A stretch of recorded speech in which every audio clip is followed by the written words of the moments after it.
to me, and let's see first pick. What will it be? Whoa, oh, ding! Got that one right. That was one already. Okay, let's see some of the other ones here. Oh, Zio, ding! And the early game jungler, come on. You're going to have to do a lot of dinging here. Yeah, no, I'm going to stop it. That joke died really early on. But again, just to go back to it, Splyce have never beat G2 in a series, and I asked a question at the previous Twitter vote of, is G2's era of dominance over? Now, they answered that question with a resounding no. No. And you asked it too early, Trevor. Maybe I did. Maybe I did. But now I'm going to ask another question. How good are Splyce, right? They had a great early game in game number 1. They had great team fights, and they showed that unique comp and how well they could play it in game 1, sorry. And unfortunately, their plan in game 2 failed. But now, after 3 games in a row, you can decide and see what level they're showing up with, because week 9 and week 10, we're kind of scratching from their records. And they have a bit more AP damage this time around compared to last game. We're still waiting for that last pick from can you predict this one? Oh, hey! Yay. One of the 3 that we threw out. We did mention him. I thought this was actually the riskiest. Riskiest? How do you say that? So close. Riskiest. Close. Risky. Whatever. Yeah. Claire could have been a little bit safer, but it's fine. Play the Rune King. Rush on Jace can be really good against some of these tanks. Sometimes English is really hard when you have a potato in your mouth. I mean, to be fair, you are speaking it as a second language. I barely speak it as a first, so kudos to you, Deficio. As the risky pick in the top lane, Elise has to gank there. Get Wonder ahead and see if they can play the side lanes. Yeah, I mean, you kind of paint a target towards the top lane when you pick Jace, and you have Elise already saying, we will go here, and we will try and get this guy really far ahead in this game, because mid lane, there's most likely cleanse from Cassiopeia to try and make sure that it won't be Perks getting jumped on instantly. Right. Coming into the bottom lane as well, you have a Tam Kench, so it's not the greatest gank setup ever. I guess Perks technically could just run different summon spells if he feels confident he can dodge the cocoon. Let's see what he picks in game. Okay, we'll find out. This is the first time that we've seen Wonder running Jace in the top lane. And this team comp that I'm seeing from Splyce feels a little bit like what G2 tried to do in the last week of the regular season, where Expect was on the Jace. That's true. And Expect demonstrated an inability to use that Jace on the side lanes despite having a lead and being ahead. Exactly, and Wonder, funny enough, has actually shown some of the same issues where while you can get an advantage, the decision-making between sticking to the side lane and split pushing and when to join your team, when to back away, it is very difficult at the pro level. And it's actually something he's also struggled with a bit. So we need to see if he can execute this Jace, because Jace is much weaker in team fights compared to something like the Kled as one of the options we did bring out. Perks is, in fact, not running Cleanse this game. So Trashy could look early game towards the mid lane. And see if he can force a summoner from Perks. As he has done a few times. No defensive fan, no defensive start. Mickey's trying to make his way out. Pillar of Ice comes down, and that's an early flash. So Sven and Mithy can have the summoner spell advantage to start out the game. We also have to remember that Trick is on Jarvan on his side, so it's not exactly a jungler who can't join in on the early gank shenanigans. And if he's able to actually find Elise on the first gank and prevent her from getting a kill, then you do slow down Elise quite a lot, and Jarvan really outscales the Elise on the side of Splyce. So all the focus will be around finding Elise, make sure she doesn't get a few successful ganks early, and then let Jarvan just take over the late game. Syncux takes quite a chunk of damage from Perks. Fun fact, on this patch, Perks will have 1 less Twin Fang. Oh, why is that? Because he lost some base mana. Why did Perks get nerfed? That's not very fair. That's fair. Cassiopeia got nerfed. We didn't have to nerf Perks just yet. I'm being a little pedantic, of course. Perks, his lane kingdom. Let's see what he can do with it this game. Gonna have some more tools during the opening levels at least. He actually wrote to me before the games and said, if I play Cassiopeia, you have to say I'm killing snakes with snakes. Okay, and you said it. So I now said it for him, but I felt like it was so lame. I didn't want to really. I didn't want to steal it as my point. I need to check with league officials whether that counts as collusion. I don't know, man. Killing snakes with snakes. It is pretty lame. It actually sounds like a quick shot line. Well, maybe we should give it to you then. I might throw it out there a little later. Perks playing very, very far forward in the lane, in front of his own minion wave. Mickey and Mithy, they're going to be trading. Very different flavor of 2v2 from what we've seen in the 2 previous games, the Thresh into Morgana and vice versa. What do you make of this 2v2 lane? I mean, it's kind of the same as last time, where action-wise, we're not expecting massive 2v2 fights happening for both of them. Like, Trundle very much wants to scale, and so does Tahm Kench. Right. None of them are, like, rushing out the sensor for level 6 action power spikes.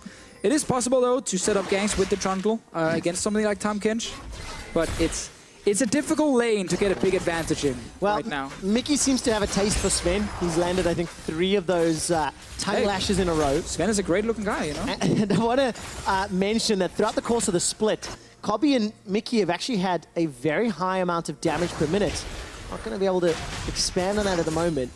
But yeah, if you take a look at the damage per minute difference here, between 3 and 15 minutes, Mickey plus 80, Cobby plus 60. They trade, and they want to get in your face a lot. They're always playing super aggressive. Now, the junglers are the ones who need to play aggressive in this game here, especially Trashy. On the Elise, he's already sitting topside, trying to make sure that Jace does not get ganked. He finds Trick as well to prevent any sort of ganks happening. Mickey's actually mid lane right now. Well, the snakes are trying to kill a snake. Devour comes out. Mickey's going to spit him back out. That's the flash already used. Heal as well. Mickey's running away.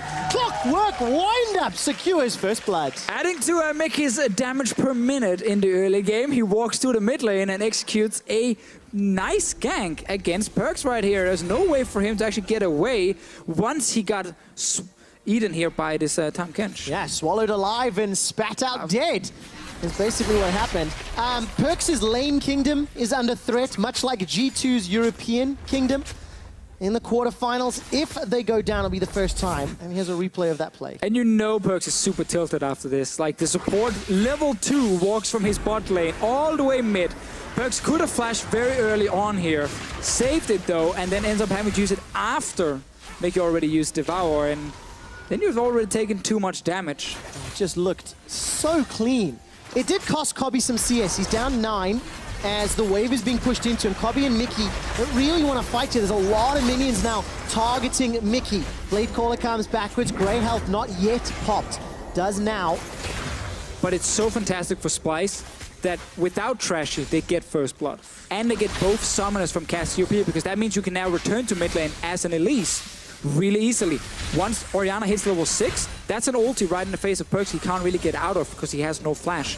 And this suddenly means that Splyce can actually play super aggressive around mid lane as well, while still keeping check on the top lane, because they want to make sure that Wonder can play as if there's no jungler in the game and just go aggressive. Well, you said that, keeping check on the top lane. That's where Trashy is right now. Roamed up into the river. I don't know if Expect is aware he's there. No, he's aware. He's playing against an Elise Jace combo. Wow, still got caught by the cocoon. Flash has already been used. Trashy and Wonder hold on to theirs. Trust me, Expect thinks that Elise is there all the time. Okay. That Trashy do not need any farm or anything, that he will always be top lane. Because that's what happens when you play top lane against a combo like this. You know you're getting ganked. You know your jungler is not going to help you a whole lot. And you just have to survive. That's a flash gone. Top lane now. Trashy. This is the Elise dream. Mid lane, no flash. Top lane, no flash. Both champions, no dashes. It should be fairly easy ganks to execute for Trashy. Okay, trivial is maybe a good word for that one. If and when the opportunity presents itself. Wonders are up 12 CS in that top lane. Cobby's down 7 in the bottom lane, and Trashy is spotted up by this ward. So that complicates the ability to make plays when you can see Trick is sitting in that top lane. Level 6 now for Orianna in the mid lane. Still no flash for Perkz. Half the cooldown gone. And he's forced to play very defensive for the next few minutes. The ward there was very good. They know, okay, Trash is taking his bot side jungle, so he will be top side, because there's nothing else for him to do on the map. So he will be top towards the top lane or mid lane on the north side. So Perkz can actually get a defensive ward on the bottom side and just hover towards the bottom side of his lane. You can see the stats that just popped out on your screen there for Trashy's Elise. 2 games played. His KDA, 3-10-13. That's a sloppy in the game. past. Come on, man. That was too sloppy. They literally just need to have the Orianna ball in range for Senkuk's to ulti, and then with flash on Trashy as well, they should be able to force Perkz either back to base with no HP left or just straight up kill him. But Perkz stayed to the bottom side and saw both of them walk straight into the lane. And that means Perkz stays alive. Trashy spotted out once again by a G2 ward. I'm looking for the pings. Good vision toggle from the observers to highlight as Trashy's now backing away. Okay, Splyce have got a 1,000 gold lead. Mid lane, Senkux is pulling ahead thanks to this pressure from Trashy. Wonder maintains strong advantage. Yeah, but Perkz right now is getting the farm he needs. Yeah. His flash is soon ready, and he's gonna stay alive. So this is gonna be a much bigger advantage for Splyce's mid laner than it is now. Perkz finally tried to get his recall off, or at least been looking for it a few times, but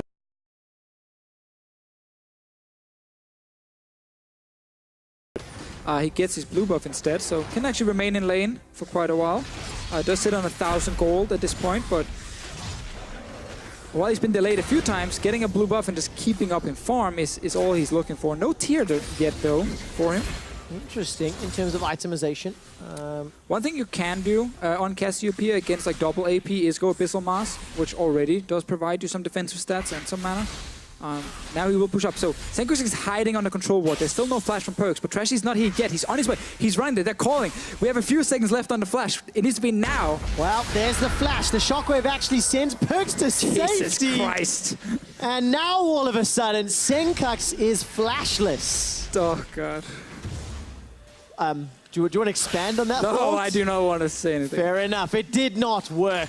I like the ulti from Perkz. Okay. Good defensive ulti from him. He didn't have to use anything other than his heal, and then he was fine, because his flash wasn't even ready. I always feel bad. Whenever Deficio's disappointed, like it kills my soul. There's just so much sadness in his eyes and in his voice. The thing is, I love all these players so much, and I just want to see them succeed. So when I see Trashy and Senkuks team up and try and make something happen, I'm like, hey, execute this gank. Kill Perkz, shut him down. When you are a father one day, Deficio, and you put your hand on your son's shoulder and say, you let me down, boy. It's going to break them. It's going to break them. And that's what you're going to have to do to Senkuks after this game. Mickey's already exhausted Mithy. Didn't really do a whole lot. And it's bought enough time for Trashy and Cobby to make their way into the jungle. What is Splyce trying to do now? They need to salvage some of this laning phase. I mean, they're still ahead in the laning phase, and it's still looking okay for them. Because they didn't really lose that much. They just didn't gain a big advantage. Obviously, the flash from Senkuks was used, but if he's just staying safe, which is actually very difficult against a Java, and he might get ganked by Trick and end up losing more then. But until that happens, Splyce is still 1,000 gold ahead. Yeah. They're still in a situation where the Jace will get towards his play the Ruined King. He will win the side lane against the Cho'Gath. Right. And they have this Orianna who will, later on in the game, be able to actually keep Sven and Perkz busy in teamfights with a good shockwave and good ball position. Just me fear-mongering. I've been watching a little bit too much Fox News lately and jumping to conclusions. 10 minutes into the game, Splyce have got opportunity and time. Tricky, political stuff. A little bit. Got themselves some time. I mean, that CS advantage is still very large. Wonder is now dealing with that Bramble Vest of Expect. 2 Dark Seals on the side of G2. We'll see how well those stack up, if at all. And for Splyce, where do they go from here now? So we know the scaling, we know there's some time on the side of G2. They're happy to play this one slow. Trashy, at what point do we start getting worried, you know, that the Elise is 0-0-0? We're a little bit worried already, okay. Just a little bit. It's not done by any means. I think getting the top lane tower for Wonder should be one of the big objectives for Splyce. So he actually gets a much longer lane. He can push all the way down to tier 2 tower, and he can start leaving the lane and go like mid lane or recall and go bot lane and actually kind of use his advantage to get the rest of the team ahead, but they need to get the tower down. So Trashy, he agrees with the call. He goes top lane, says we need this top lane tower real badly. And he's also here to protect Wonder in case Trick shows up. But Trick knows that his job is to farm and only look for the safest ganks ever. And that's a no-flash Orianna. All right, flash into Cataclysm. Shockwave is available, manages to catch 2. Command Protect buys time. All right, no team is allowed to gank mid anymore. Okay. Now we just go top lane instead. Look at Trashy, he's top. Now you're going to have a word with Trick and Perkz as well. All right, so tower was the objective. Expect pays the respect to Trashy and Wonder's engaged potential. The tower's getting dropped. I don't know if they've got enough damage to kill on this wave. But they can get it next time. The key thing is they're getting the tower down early on in the game. This enables Wonder, as we just said before, to actually use his advantage and spread it to the rest of the team. So Trashy, while not getting early kills, applying pressure top lane, making sure Wonder gets further ahead in his lane, 122 CS. Bottom lane, Cobby's got access to that Featherstorm, may need to use it. he's saving it for the arrow here. If Sven doesn't use arrow, he's not going to use his ulti. on Desire. Trick is trying to defend top lane, but he's just delaying the tower from dying. Oh man, you can feel the tension building in this game. It's the third of the series. And 2 more Nexus need to fall for either team to advance the semi-finals. It's Splyce with a marginal lead, somewhat to be expected with their team composition. They need to push this even further, and this tower with Trick nowhere nearby will fall. Couple of autos from Jace, there we go. And Splyce take tower first blood. They've already got first blood. Dragon is available, and it is a juicy target to swap her and play for. And right now, this game is all about Wonder. On this Jace here, we know his impact in teamfights will be a bit limited. Very hard to execute Jace in that stage of the game. But here in the early to mid game, powerful laning phase, great split pushing, so much damage when he gets ahead. And we're looking at him now to snowball his advantage. Bot lane are fighting. A lot of damage. Featherstorm's already been used, but the Enchanted Crystal Arrow has not. Devour available, and that's going to gobble up Mithy. He spat out the stun and flash defensively. Mithy and Sven lose all 4 sums. Trick is on his way. What can Trick do? Low mana for Kabi. Flash is available. Decides to get another auto out. Mickey, you guys already taken down. I think the minions killed him, if I see that correctly. And that just kind of, well, that just went weird. Well, G2 got a kill bot lane. Very important for them now that they're What was the losing last top lane. thing that killed Mickey? I don't know if it was a volley or just Sven who actually turned around and just shot him once in the face. Because Mickey had lost all his grey health. So he was just sitting at like 1 hit from dying. Copy flashed away because I think he thought Trick would be able to get in range and actually ult him, which probably was the case, so it was a fine flash. But let's see the trade. Again, normally we don't see a lot of trades in lanes like these, but it's actually Sven who takes a lot of damage first, so it's a good start from Splyce. And then they realize, okay, CC on Mithy, they can devour him as well, maybe they can kill him in time. But Mickey's just tanking all the Ashe damage, and because now you see all the damage here with the grey health, he pops it, it's gonna run out. And I think he turns around and ends up getting that one last hit. Yeah, he actually turns around and then one last Sven shot. just kind of shoots it. And my eyes on Trick. I was waiting to see if that Cataclysm was going to come down. It did not. So G2 get their first kill. It lands in Sven's pocket.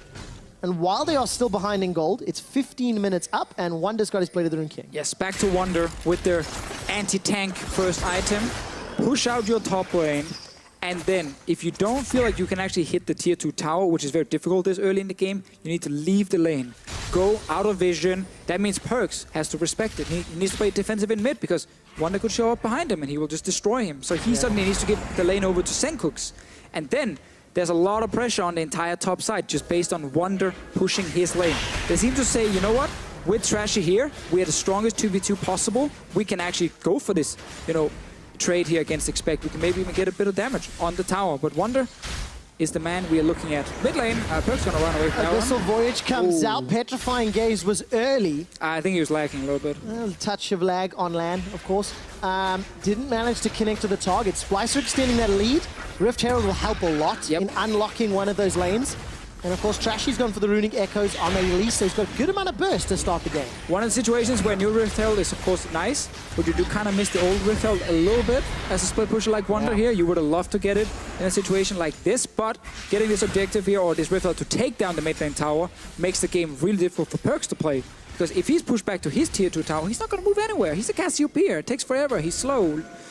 He can't face check anything. So the objective for Splyce now should really be use this Rift Herald to get preferably the mid lane tower. Well, this will be the first Rift Herald of the series that'll be able to be channeled. Game 1 was denied because the ensuing team fight from Splyce prevented G2 picking it up. Game 2, it just fizzled.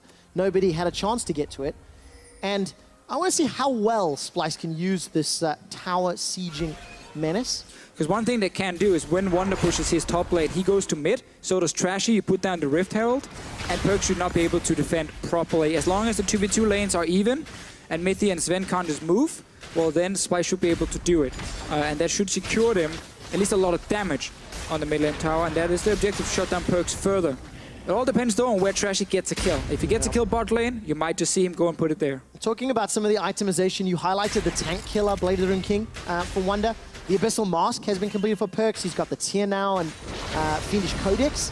Morellonomicon on the other side as well, and dual Essence Reavers for the bottom lanes. And there's also a lot of people kind of question the Abyssal Mask build on Cassiopeia, being like, why would you do that? There's no AP on it. Like, it just sets you behind a lot. But the reason it's good is when you're playing as multiple AP champions, the defensive stats are of course awesome for you. It also gives you cooldown reduction, and the aura around it that increases your magic damage by 10% is the same range as your Twin Fangs. Yeah. So whenever you're hitting people with that, you actually get the 10% increase, and your AP ratios on Cassiopeia are fairly low already, so it's not the end of the world, not just stacking a ton of AP quickly in the game, because most of them is like 0.2 to 0.4 ratios. Not exactly the greatest in the world. No, small numbers, and while you were talking about the itemization, Yeah, you were busy doing something. Number was picked up by G2 Esports. They've got themselves that Mountain Drake. Look at this now. Wonder coming in after pushing the lane here. Trashy wants to get down the Rift Hell to secure this tower. Trick knows, that's why he's in here to defend. This is the play we mentioned just before. G2 reacting well.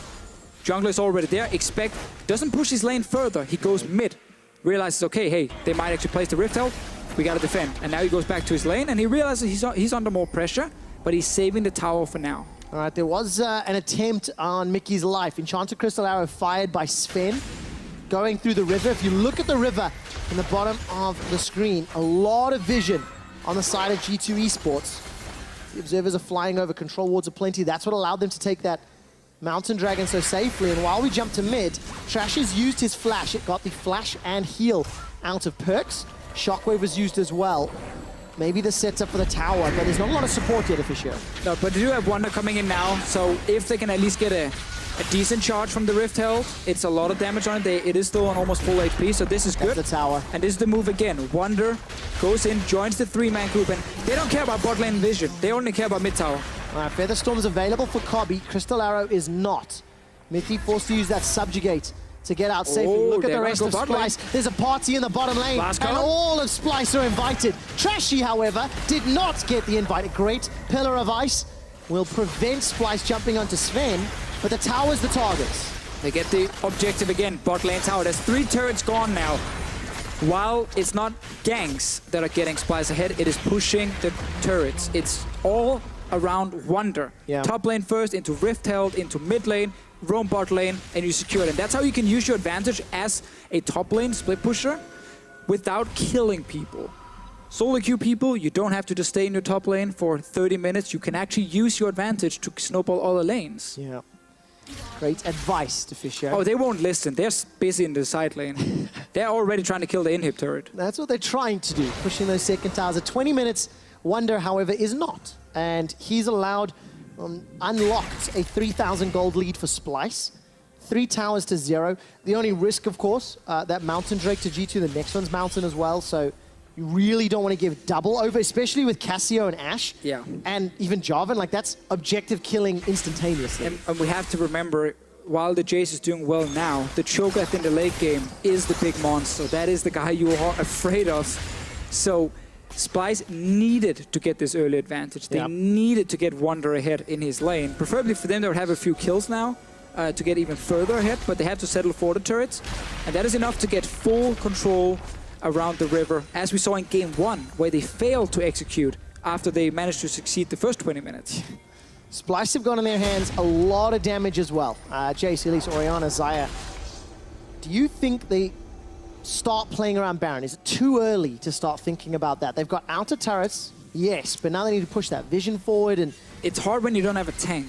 No one can safely stand in front of Baron without taking a ton of damage.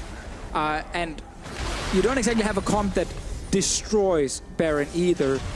So it will be a bit tricky for Splyce to rush it down this early in the game, which does buy some time for G2 Esports. G2 Esports, with some of the time they've been allowed, have grouped up middle. All 5 members, by the way, but they don't actually walk up to the turret, respecting the potential shockwave. Wonder was pushing bottom. Yeah, they know that they're just scaling. Like, all they want to do is push mid so that Splyce can run into Baron and get full vision. If you look at the carries right now, like, I know it's like 2 to 3k gold lead for Splyce, but Sven and Copy have the exact same gold right now, and Cassiopeia is 600 gold behind Orianna. So the carries on G2 Esports are not really that far behind. Yeah. Meaning that if they just get to 2 fully completed items, they feel confident enough they can just start winning team fights. Well, G2's definitely going to be looking for some of those team fights. Trick and the rest of G2 clearing out the scuttle grab, putting some of that defensive vision down. And at the beginning of the game, I asked a question of like, how good are Splyce, right? Because G2 bounced back. after a crazy, crazy game 1. G2 smashed game 2. Now we've got a fairly even game, and while Splyce have an element of an advantage, it doesn't feel to be enough. So these next 5 to 10 minutes could determine the result of the game. If by 30-32, G2 are still fairly even, that's when you start going, well, now they've got the tools. They've got the comp that can take over. Compare Cho'Gath Jarvan in late game teamfights to Elise Jace. Like, that's heavily in G2's favor with a massive frontline that can actually also threaten the enemy backline properly and stay alive and when these fights start. And then, of course, the backline, it is Senkuk's Orianna against an Ashe. Can't escape the shockwave without flash. Cassiopeia, same deal. But that's all on the Orianna then. Yeah. Like, all of it is then on Senkuk's to land the big magical shockwave and for G2 to not have summoner spells. On the bright side, Senkuk's Orianna is pretty decent. 3 games played. Across those 3 games, he's gone 14, 2, and 19. So he's got the ability. He's got himself a Liandry's, Morello. This is actually a lot like the games I expected to see more of. Like, the really slow grinds against each other. Yeah, where none of the teams are like playing over-aggressive, like we've seen in some of the other games. And then one team is just kind of waiting for a mistake on opening. Well, Nicky decided not to flash the arrow. Command Protect lands, and Kobe's going to be the target of a Cataclysm. Featherstorm is still available to him. Oh, Ice comes out, expect, flashes and gets the feast. That's for the kill. Featherstorm as well as Bladecaller buys some time, but Kobe gets chomped and killed down. Cocoon comes out, and Splyce, they were caught napping. So Wonder is trying to push down the bottom lane. He wants to get at least 1 tower. TP is ready. Baron might be started by G2, but they are somewhat low. If you look at mid, the Perks down to 50%. Splyce, no shockwave ready, but they do have TP and Wonder to join. Trick is solo. They should actually fight this. Okay, teleport coming in just north of Baron. Mithy's moving away. The Miasma's buying some time. Trashy caught out by the flag and drag. Repel goes up. On the back end, Wonder gets his first kill of the game. Takes down. Where's the accelerated shock blast? Not going to find the shot just yet. Baron was stopped, and Splyce get a kill. At the end of the day, it's net advantage to G2. Oh, make it one more! Oh! That was a good one from Wonder right there. TP's in, get 2 kills after getting bot lane tower as well. Trashy's back in base though, so Splyce can't exactly just start the Baron instantly and try and return the favor here, but we're slowly setting up for the same kind of back and forth we got in the last one. They're actually going for it now. Because now they had Mickey's ulti.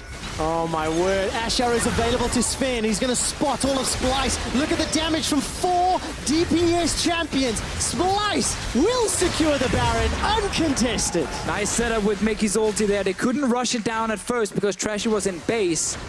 But when you have a Tahm Kench to deliver you can get in there pretty quickly, and Trick was still dead. So Splyce. Oh, wait, the hiding. Hiding. Oh, he placed the ward. So scary. Ashe Arrow is still available. Shock Blast comes out. Where is Sven? Gonna fire that ECA. Silence onto Wonder, and Perks also got Petrifying Gaze. G2 buying time for Trick to arrive. And this game is still so much about Wonder on this Jace. He got the early advantages together with Trashy. Then he TPs in, gets 2 kills, snipes the enemy jungler. Yes. So they can rush down Baron after Trashy returned. So Fishio, at the beginning of the day, I was mentioning some stats that I find interesting. All year long, G2 have taken 5 Barons to the 1 of Splyce. Splyce just secured their 2nd Baron this series. That's more than they've taken against G2 all year. They've got a 5,000 gold lead, and now Splyce are setting up for the siege. The comp that needed to get an early advantage has it. See if they can get down the tower. Expect is coming from the side. Engage. All right, the Cataclysm comes down. Petrifying Gaze buys some time. Kobe's been able to escape for the shockwave. Mickey's going to be the target. Grey Health is used. Kobe's Featherstorm needs to buy some time. Shockwave doesn't do a lot. Wonder's now the next target. He goes in on hammer form. G2 are destroying Splyce. Yes, Senkuk's gets 1. The Shockwave there fired onto Expect. Wasn't used earlier. That was such a late one. I felt like he had the ball in a good position earlier, at least against Perks without the flash, but he didn't pull the trigger. Saved it, and 2 for 1, and we get some of these fights here where, remember, the Jarvan and Cho'Gath front line of G2 is stronger than what Splyce can offer on their side, but try and look at Senkuk on the ball. He places 1 here near the tanks, so that's fine. He then places 1 at Perks and Trick, but does not use the shockwave, saved it, ends up having to use it later. Would probably not have done a big difference in the fight, but maybe he could have gotten at least one more kill for his team. In the end, what was it? A 2-for-1 in favor of G2. It's more importantly, it stops the Baron siege to Fishio. Ash arrow onto Mickey. Once again, he elects not to flash it. Rightly so, apparently, as G2 could not chase any further. And Splyce, they maintain a lead. They're down in kills. They're up 4,000 gold. And they're starting off the next dragon. I talked about their Baron stats. They got 1 all year. They got 2 this series. That is the 3rd dragon that Splyce have secured this series, adding on to the 2 that they got all year long. All right, so we again setting up for back and forth team fighting. Can Splyce deal with the front line of G2? Can Senkux land the one shockwave that kills either Perks or Sven and takes down one of the G2 carries? A lot of things to look at, and also we talk about how hard it is to play Jace in late game fights. Yes. If you are an absolute monster and you find a great flank and actually get to the back line, you can of course kill these squishes very fast, but it's difficult and not something I'm expecting to happen. 3 items on Wonder. He's got that Lord Dominic's regards to complement the Black Cleaver and Blade of the Rune King. Ardent Sensor was picked up by Miffy. Tanky items being picked up by Expect. He's almost got himself that Thorn Mail. And 3 items for both mid laners. So, you know, that itemization, the power is continuing to scale and grow. And Splyce, they maintain a small lead. As, by the way, we get another Mountain Drake. So these Barons are going to be under so much threat once this is picked up by whoever secures the next one. And whichever team wins a team fight can just start running down the enemy base even quicker than before with the different Drakes they're getting now. But Expect has gotten his Stone Plate completed. The one-shot potential is soon there. Copy, though, in his fight will try and stay away from the Cho'Gath every time it's possible. But again, it's tricky when you have the engage coming from Trick, then you have the Righteous Glory being popped, then you have a Trundle Pillar in your face. Like, there are so many ways for G2 to reach the backline of Splyce. And what I love is just how close some of these fights have been. Splyce really showing they can go toe-to-toe. And they can, you know, when fights are set up by them, they actually do exceptionally well. It's true. And when it's an engage from Sven, Mickey's there to devour someone, but I almost feel bad for Mickey because when they're gonna get engaged on, there are 4 squishy players on Splyce. They will all cry for the devour. They can't all get it, and if he picks one, he might see the next guy just dive right next to him, and that's a tricky one for Mickey because the cooldown in fights, while it is short on shorter in the late game, it's not something you can just spam. Like, you gotta really pick the correct target as a Tahm Kench. And it's so game-changing. If Senkux hasn't fired his Shockwave yet, do you devour him? If Cobby has or hasn't used Featherstorm, the complications around making those decisions just escalate. So the mechanics are easy, but the decision-making can be tricky as a Tahm Kench. That's where it gets rewarding from the good to the great TK players. Splyce again, they're still ahead. Pillar of Ice comes down onto Trashy. Ash Arrow obviously not going to get fired because he can repel away from it. And instead, Splyce is able to just walk away. Looking at the minimap, keep throwing your eyes to the minimap because you'll see Wonder trying to push down lanes, but there's no tower here. He needs to push into this inhibitor turret, and with no real vision in the bottom quadrant, it's a little bit risky. They did ping that Ash had gone missing, and therefore Wonder steps away until he sees Sven on the map once again, and that's always the key as a split pusher. It's all about communication and information. If you know where the enemy is, and you know they're not bot side, you can actually push aggressively.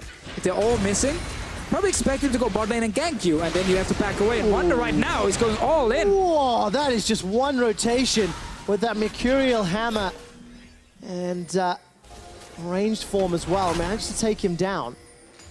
That actually was surprising to me, considering I thought he got arrowed. Long-range arrow. Abyssal Voyage comes down from Mickey. This is going to buy some time. Cataclysm lands onto Mickey. Wonder flashes into the pit, but luckily he's got the support of Senkux. They've taken down Trick. Look around the corner. Perks is waiting. Petrifying Gaze available to him. But that was a great kill for Splyce. A very good ulti from Mickey. Joins the fight instantly to just buy time. Worst case, he just devours the Jace, and they wait for the rest of Splyce to show up. Baron is alive in 5 seconds, and Trick is dead for another 30. This is Splyce going for Baron again. Oh, they're going to try to rush this one. Okay, Ash Arrow not available. Subjugate not available. But Expector's got Feast. And Shockwave is ready for Senkux. If G2 walks into a narrow little corridor, they might just get completely destroyed by Orianna. 12 seconds left before Trick is able to respawn. Baron has been started by Splyce. Look at G2 looking to engage. Okay, Baron down to 6,000. Expectant Perks maybe going to go over the wall.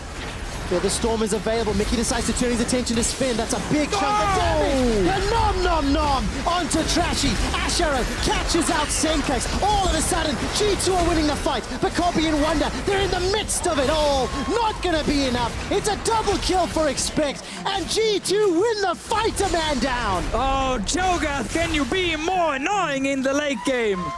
Walks in, eats Trashy. Splyce did not want to finish the Baron, because they were respecting that Expect maybe Flash and Feast. But there was no jungler on the side of G2. I think you have to take the gamble right there and just finish the Baron, smite it, and then see if you can look for a fight. We have to see the replay here. Splyce made a call to disengage from the Baron and jump onto Sven. They see Sven down here at the bottom of your screen. Expect is on the other side to flash over and feast the Baron.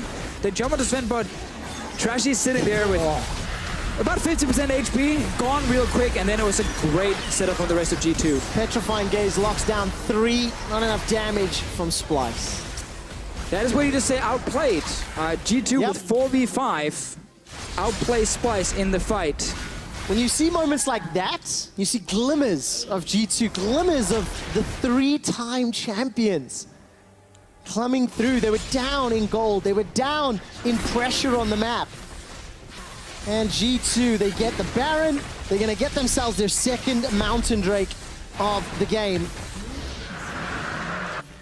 And just a great demonstration of how G2 can play and punishing Splyce's decision-making. It's been a close game, though. Yes. Where once again Splyce won the early game and then failed to take that lead and close out the game. They make it difficult. They give G2 eSports ways back into the game. And despite the great performance from Wonder on this Jace, Splyce are now seeing another tower fall and they're 3k gold down. Deficio, in game number 1, when the scenario started to play out, you mentioned the Sivir 6 items farming super minions. Is there a way for that to happen again? Is there always a way, alternative in this game? There's always a way when you have things like Orianna in the late game as well, but it is much harder because you have to sit with that constant Sivir wave clear. You don't have that in this game. Right. And in the last game, in the first game again, the Morgana-Camille combination was so good at getting onto the backline of G2. They don't have the same luxury here because when you don't have a frontline yourself, you typically don't have anyone who can really reach the enemy carries. You often need the tanks to go in, or you need like insane flankers like a Talon. But he's like so hard to execute anyway, and most of the time you will get spotted out. So you often need someone to go in first, and then the squishy damage dealers can follow. They don't have anyone who can go in first. Let's see if the 3k Elo Shockwave can happen. Expect is running all the way forward with that stone plate on. Baron, 1 minute left as the inhibitor will survive this siege. Splyce on the defensive. They're down 4,000 gold. They're down half the kills of their opponents. And they're trying to deal with Baron-empowered minions. The Miasma is going to block any form of mobility as the inhibitor falls at 35. And G2 just swing around the corner. And now they set up a play in the mid lane. Oh, Shockwave was used right there, but didn't do a whole lot. No. G2 is still going for the tower. All right, Cocoon will catch out Expect. Not going to do a whole lot more. Cataclysm comes down. Ash Arrow onto Mickey. Good Featherstorm and Root Caller. That's at least a kill back. 2 of them, in fact. Good Rupture from Expect. Abyssal Voyage delivers Senkux to the backline. Expect is the target. What can Splyce do with this? They've got themselves a 3rd kill as Mithy and Sven run for their lives. But the Supers are in the bottom lane. Keeps happening though, Trevor. Whenever we feel like we're They got him! Mithy, what was that? Dramatic. One guy in the audience, that was not cool. I do not appreciate that joke. For the microphone that may not have picked it up, one random, not so funny fellow yelled remake the moment that dropped silent. And you see Perks' face? That's at you, whoever said that. Anyways, I have no updates on what is happening just yet. I will find out shortly. Just to confirm, after losing the team fight, pause was made by G2 because Trick is just not feeling well. So he will be excused, get a drink of water, go to the bathroom, and whoo, now we need to reset. You have to do the woo. Oh, I did indeed. Splyce just won a team fight. It happens again. Like, I feel like whenever it truly feels like, okay, G2 now just gonna walk it straight in and actually win the game, like it, yes, they're now getting so far ahead, then there's that one fight in the base of Splyce where they end up getting a little bit greedy, and then they get caught out, and then they lose the fight to Splyce. Trick right here found the first engage on the Jace, and then swapped over his ult and died instantly. So that was the first frontliner dead. Yes. And then Splyce just went straight for perks. Deficio, before we get to replay, I have a question for you. How many games in EU LCS has a team won while in a gold deficit? I'll tell you. 10. That's it. All year long. Now let's see whether or not Splyce can do it again. The reason that's number relevant, they did it in game 1 of this series. And if you pull the replay up onto your screen, it was because of great team fighting in game number 1. And do you know what replay I have for you, Deficio, that you have to explain without any prep or knowledge this is coming? It's the team fight.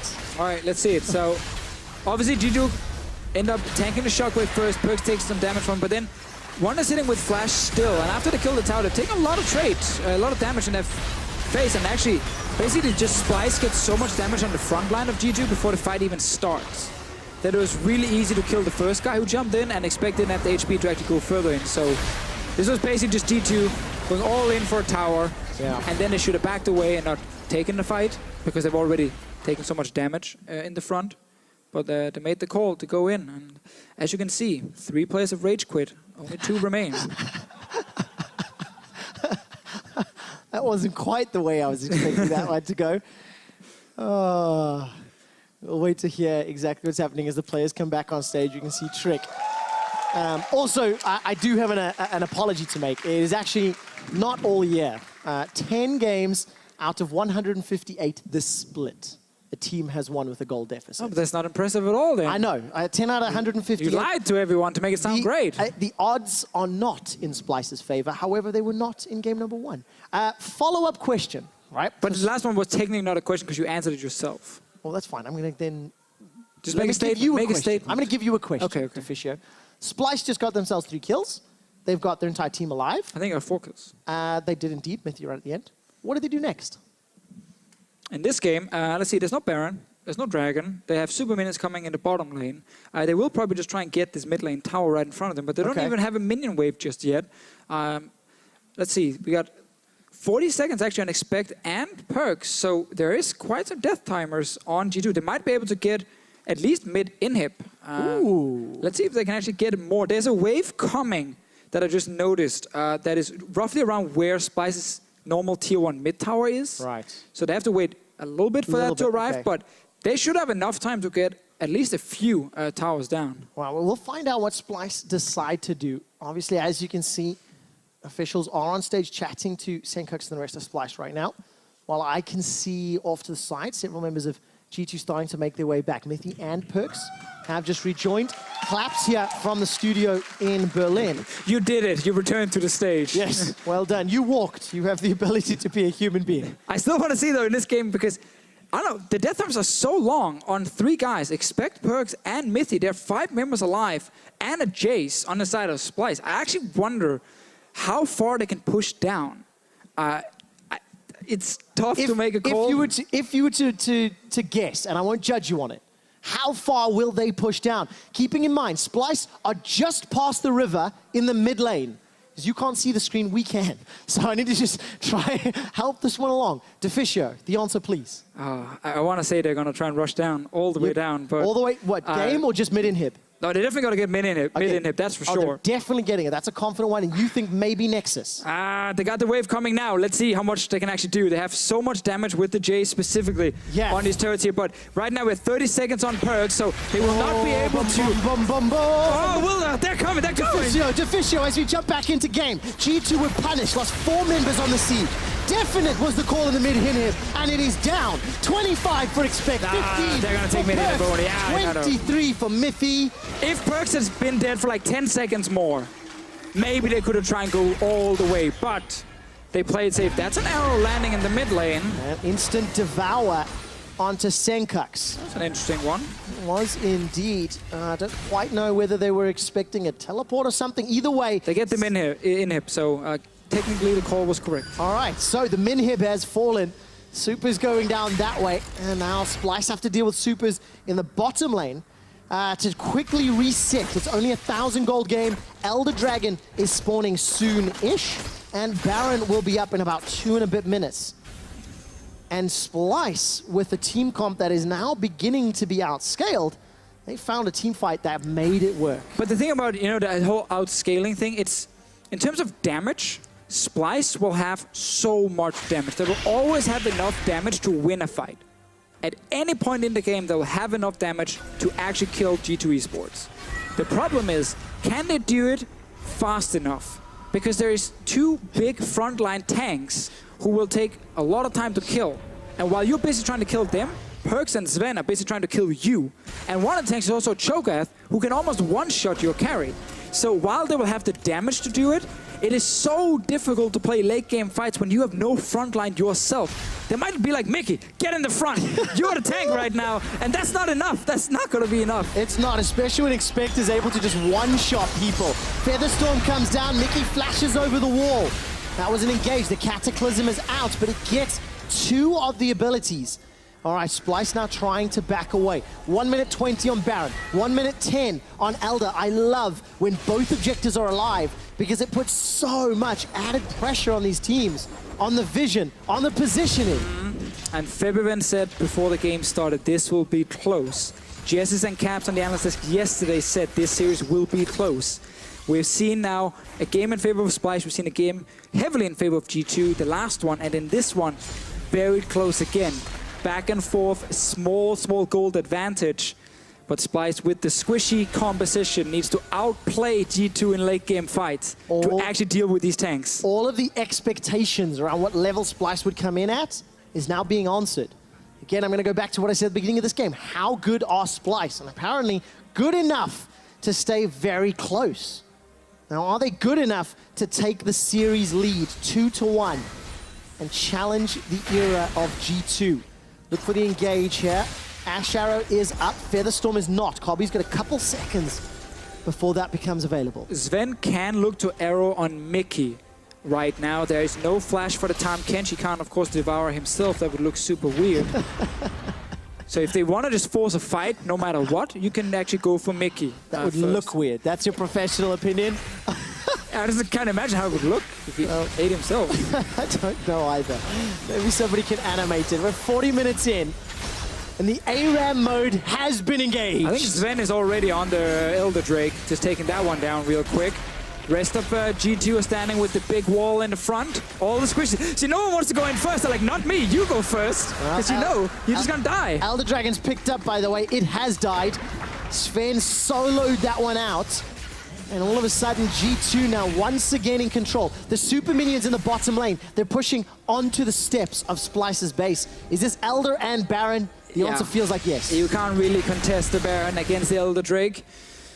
They have to surrender another objective over to G2. There is the same kind of setup as game 1, except Splyce do not have the better late game draft. So that is again why they need to outplay G2. Which is difficult to do in these fights. Again, I guess they wish they had a better late game draft with how the game has gone, but then obviously they wouldn't have gotten the advantage in the early game. Exactly, without that Jace, maybe what else would have happened in this game? If it were a tank, if Wonder wanted to play tanks, what coulda, shoulda, woulda? Questions we'll never know the answers to, because right now it's Expect Tanky Cho'Gath, 5-1-3. He's just gonna destroy anybody. 5,700 hit points. Without even clicking on his item. Yes. And that feast, I mean, that will actually, he'll just swallow anybody at this stage. What damage is it at the moment? Just around 950. Well, true damage, that is a huge amount. Sven only has... Cobby's HP at this point is 1800, so when you pop, of course, the stone plate as well, it goes up. You get pretty close to actually killing him. Well, let's see what happens here. Tower drops instantaneously. Elder Dragon is currently still buffing up G2, as is Baron. Right, inhibitors now going to start falling. Top is down, mid will be next. And G2, it's all in their favor. They shouldn't make the same mistakes they did previously. It's all in G2's favor right now with this draft. Great team fight and comp, and the Jace was the only thing that kind of broke the pure ARAM that we were looking at before we saw the last pick for Wonder. Because obviously with that Jace, it actually became a split push situation for Splyce, but not for G2. It's been all about grouping as 5 and look for these fights. We'll get the last inhib down. Actually, never mind. Second one. Just respawned, so, but they never got in the mid lane before. So no, they have not. Just the remaining one. First time this game, Wonder's shooting out those shock blasts. Oh, expect really afraid of that cocoon. But it's like shooting a tank with a pellet gun. It's just not doing anything right now. Expect shrugs it off. And our stats team have informed me that apparently the Feast will do 1150 damage to champions, to Fisio. Oh, was my math off? At this stage. I didn't want to say that, but politely, yes. So that's going to get almost guaranteed a kill on Cobby once the stone plate is used. All right, inhibitor in the bottom lane is now being sieged. I'm pretty sure I'm actually correct. Okay, well, start the fight with the stats team soon.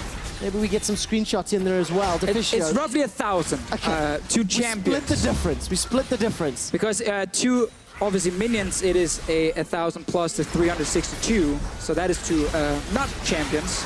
All right. It's about 1,000 to champions. Cocoon connects onto Trick. There's no fight just yet to Fisio because Shock Blast from Wonder are at least tagging Trick down. Expector's trying to escape. Chunk down fairly low, but all 3 inhibitors are down. Mickey's going to be the target here, gets devoured, not going to be enough to kill him. Perks flashes forward with a petrifying gaze. Won't be able to help. Cataclysm's available for Trick, but look, ushering the supers in. Yeah, now we're waiting for that shockwave from Senkooks against the no-flash Cassiopeia, but there's so many super minions buffed up as well. Oh, Sven flashed away from that one. Not going to be enough to help Splyce out. Cobby's looking on the side lane. Featherstorm available to him. He's moved forward with the flash. Perks is not going to be able to get taken down. Senkooks is killed. Nexus turret number 1 is down. The second is the focus. Despite Cobby doing work, it's not enough to save the base. The Winions are enlisted for G2 eSports, and the Nexus falls. G2 won. The late game draft meant that G2 eSports, once they got the advantage, did not let go.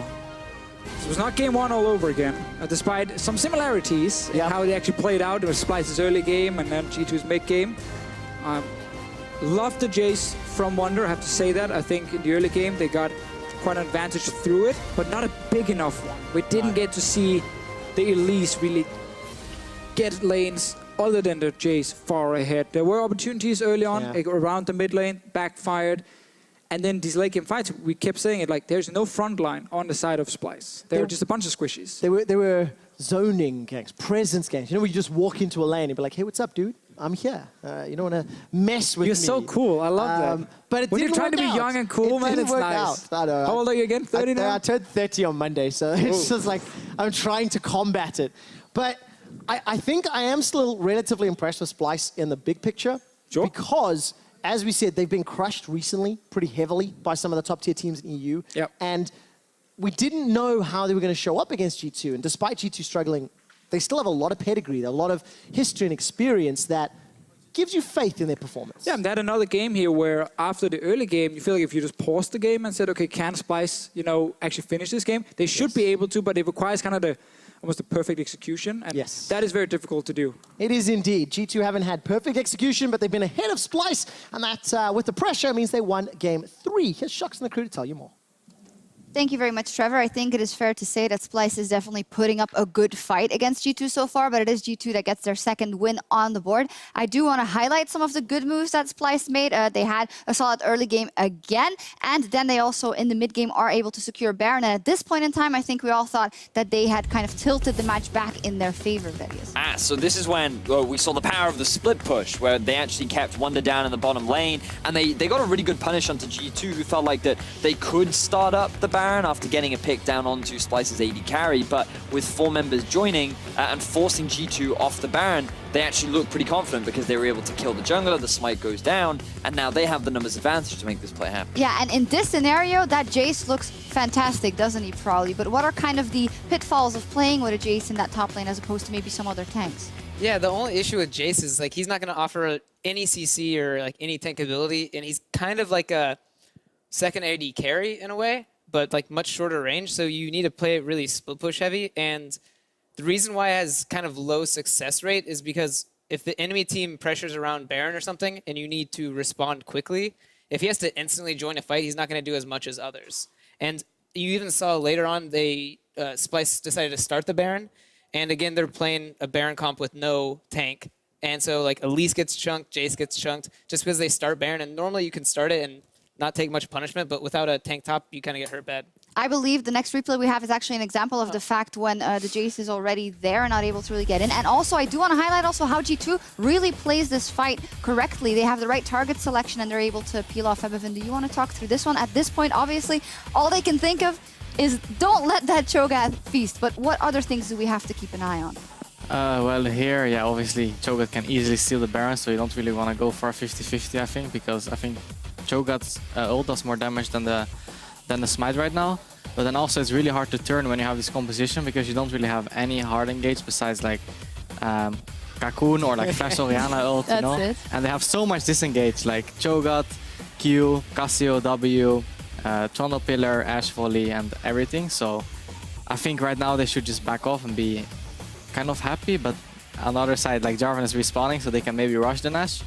So I think they just really misplayed the fight and Elise got one shot. So. Well, we'll roll the clip out and see what Splyce decides to do. And I also want to keep an eye, Vedi, on well, the way G2 plays this fight, because they do have their eye on the prize. Here they're going to arrow also Senkox, who's off to the side. The Cassio ult is good. Yeah, exactly that. Those are all the great points that you made, Sharks. A lot of things came together for G2, and you see one of the things that they used to be praised for back in Spring Split, which was that this is a good team fighting team, right? Even though Unicorns were very hailed as the team fighters of Europe, G2 have always been a team that have great communication in the late game. They know exactly how they want to do it. They have strong individuals that mean that they pick out the right targets, and that was just a great culmination of all of that, along with the fact that it was difficult for Splyce to get the opportunity. Yeah, we did always used to talk about G2 as the best team fighting team in Europe. Probably how far are they off from that, and who might be the best team fighting team in Europe? I mean, I think they are definitely really good team fighters, and especially in that last like Baron attempt, when Expect moved behind the Baron to like, you know, threaten I can flash and eat the Baron, it really forced Splyce into a terrible team fight, because I know some people are watching it going like, why did Splyce, you know, like turn off a Baron there? Why didn't they just do this or something like that? Like basically Expect put them in a position where it's like they're about to burn Baron, but now they can't because of where Expect is. So now they have to turn, and like Febby says, they have no CC to turn. So you basically put them in the situation where it's like you're going to lose over here or lose over here. Which one do you want? And the kind of the only chance they had is CC Cho'Gath and burn Baron, because there's no way they can get out of that fight and like run into Cho'Gath, run into Cassiopeia and stuff like that. Yeah, I do now want to take a step backwards and take a tally of all the games we've seen so far as a sample size. That's 3 games. It is match point for